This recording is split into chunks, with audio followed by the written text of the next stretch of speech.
Hello everyone. তো তোমাদেরকে তো বলেছিলামই ভিডিও রোজ হয়তো আসবে না, তবে একটা দুটো করে আসবেই। তো আজকে যার সাথে তোমাদেরকে পরিচয় করাবো সেটা হচ্ছে শর্মিলা। তোমাদেরকে কিছুদিন আগে একটা ভিডিওতে আমি জানিয়েছিলাম যে আমরা 3-4 জন ফ্রাইং ফিনে খুব ভালো বন্ধু হয়েছিলাম, আর তার মধ্যেই শর্মিলা একজন। শর্মিলা এখন কানাডায় থাকে ওর হাজব্যান্ডের সাথে।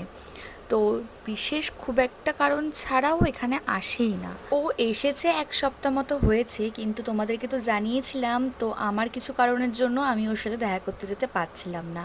আজকের দিনটা একটু ফাঁকা রেখে ওকে বললাম আয় একসাথে দেখা করি। তো এই গিফটটাও আমার জন্য নিয়ে এসছে। তো আমার তো ভীষণই পছন্দ হয়েছে। গিফট কারই না ভালো লাগে বলো। এবার আসি তোমাদের সাথে কিছু জিনিস শেয়ার করার জন্য। আমি এতদিন এদের সাথে মিশেছি, আমরা 4 জন খুব ভালো বন্ধু ছিলাম। আমরা কোনোদিনও মনে হয় না কেউ কারোর নামে পিছনে কোনো গসিপ করেছি, কারণ আমাদেরকে পিছনে কোনো কথা বলতে কোনোদিনও হয়ইনি, কারণ আমরা যে যার মুখের ওপর যেটা ভালো লাগলে ভালো আর খারাপ লাগলে খারাপ। তাই জন্যই হয়তো এত দূরে থেকেও আমাদের ফ্রেন্ডশিপটা এত স্ট্রং, যার কাছে আমি মন খুলে সবটা বলতে পারি। আজকে দুজন একসাথে বসে অনেক গল্প করেছিলাম আর অনেক মনের কথাও শেয়ার করেছিলাম একে অপরকে।